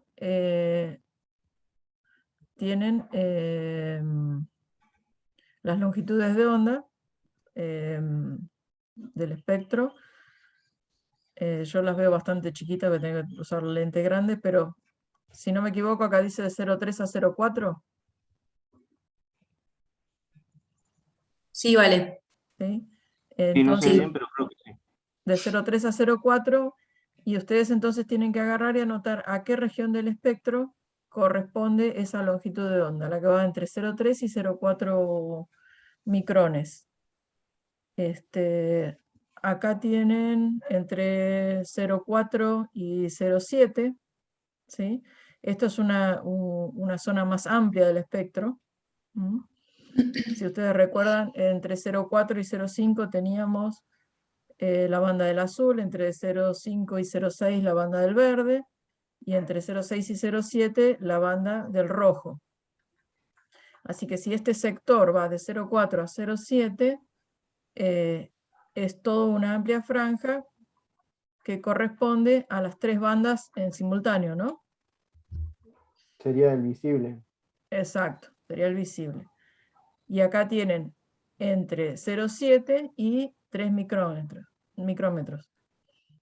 Entonces tienen que completar esto a qué corresponde, entre 3 y 14, a qué corresponde. Se pueden ir guiando ya sea con el capítulo del libro o con el video que vimos hoy, ¿sí? Acá tienen entre 0,7 y es 1,3, entre 1,3 y 3, ¿sí?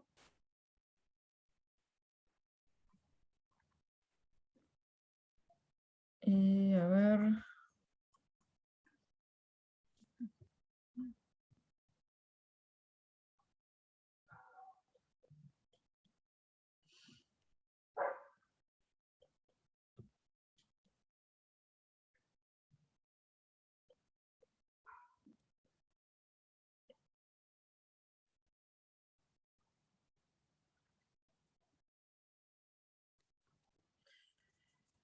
En esta parte de acá tienen una curva, que es la que corresponde a qué cubierta.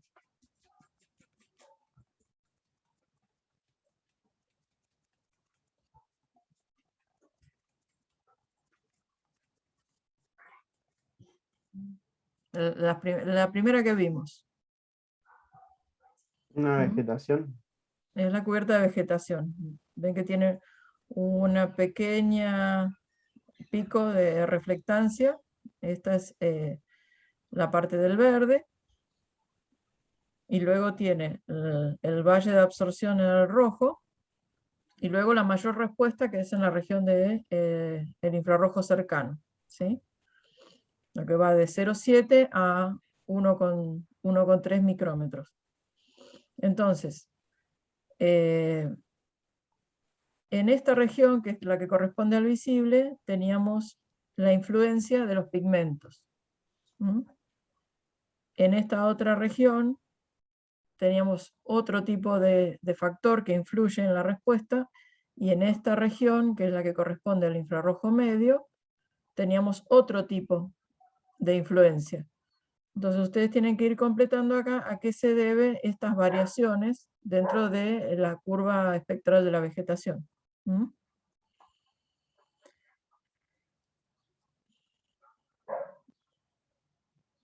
En esta tabla, esta flor habíamos dicho que sí, que la hacíamos la de las... No, Vale, esa no. Esa no. Bueno. Esta no. Esta no. Esto es los distintos tipos de pigmentos, pero no nos vamos a detener mucho en eso. ¿Mm? Sí, en esta, que es la curva del suelo, ¿sí? Donde les pide que de alguna manera hagan una predicción del comportamiento de un suelo arenoso en función del contenido de humedad. ¿Mm? Teniendo en cuenta que en la región del infrarrojo medio, cualquier tipo de cubierta terrestre va a sufrir la absorción debido a su propio contenido de humedad. Cuanto mayor sea el contenido de humedad en esa cubierta, más grandes van a ser los picos de absorción que se detectan en la zona del infrarrojo medio. ¿Mm? Y también tienen que tener en cuenta que cualquier cubierta que tiene un alto contenido de humedad, los valores de reflectancia van a ser bajos, ¿sí? Entonces acá lo que les planteo es una curva teórica de un suelo que está seco, además de ser arenoso, está seco, y les pide que grafiquen un suelo arenoso húmedo, ¿sí? Eso estaba también en una de las diapositivas del video que vimos hoy. ¿Mm? Esta flor habíamos dicho que no. Tampoco, esa tampoco. Y eso sí. Y esta sí. Acá lo que le van a permitir estas líneas, de alguna manera, es graficar tres tipos de cubiertas diferentes. La A, que es con un punteadito finito, la B, que es un punteado un poco más grueso, y la C, que es una línea continua. ¿Sí? Una de estas cubiertas va a ser agua, otra va a ser vegetación y otra va a ser suelo. Y lo que les está preguntando es, ¿en qué región del espectro ustedes van a encontrar mayor diferencia entre las tres cubiertas? O sea, ¿en qué banda, ya sea entre 0,405 o 0,5 y 0,54, va a haber diferencias en las respuestas espectrales de estas cubiertas? ¿Sí?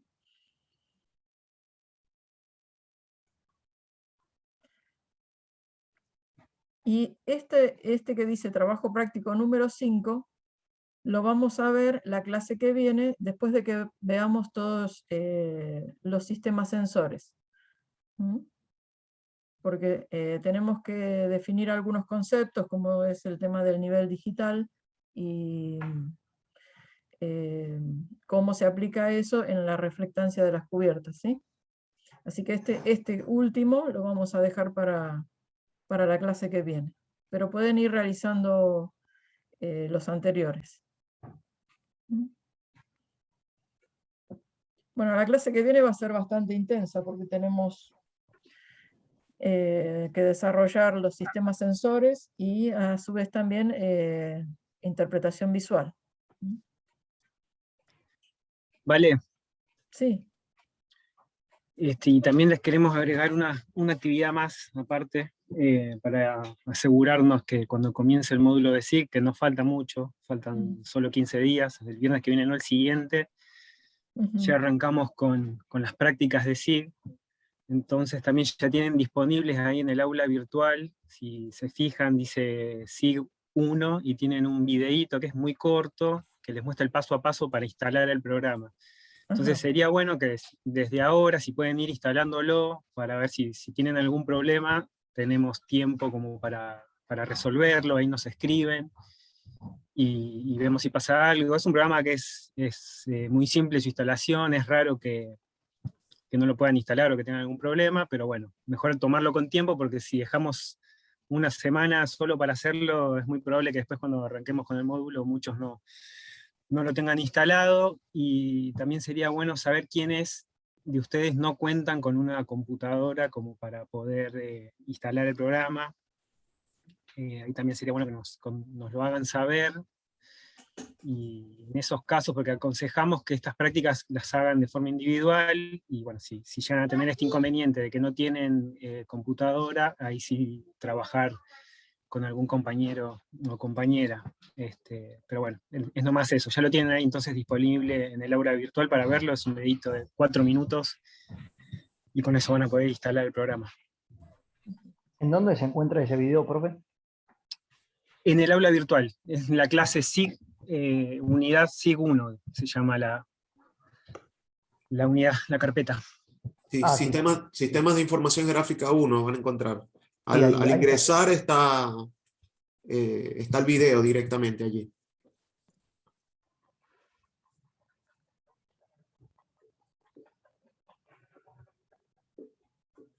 Recuerden, si tienen algún problema nos avisan. Quien no disponga de computadora también nos avisan y bueno, ahí vemos la posibilidad de que trabajen en grupo con alguien. Pero desde ya que lo más enriquecedor para ustedes va a ser que poder trabajar de forma individual, ¿no?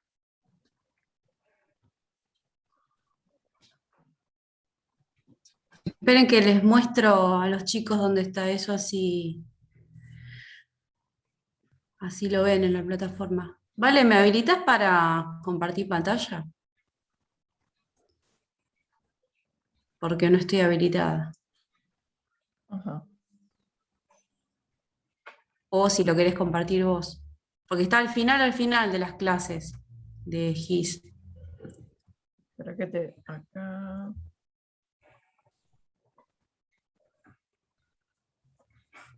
Hay algunas clases que son del año pasado que están deshabilitadas y está esa habilitada. A ver, ahí te puse como coanfitrión. A ver, para que lo vean así, no sé. Mirá.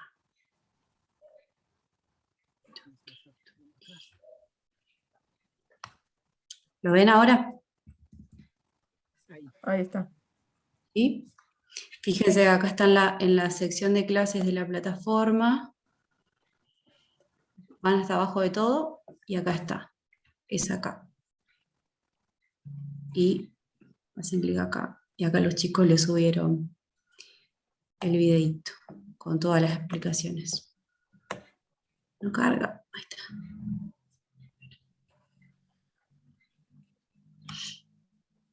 Listo. ¿Lo ven? Sí.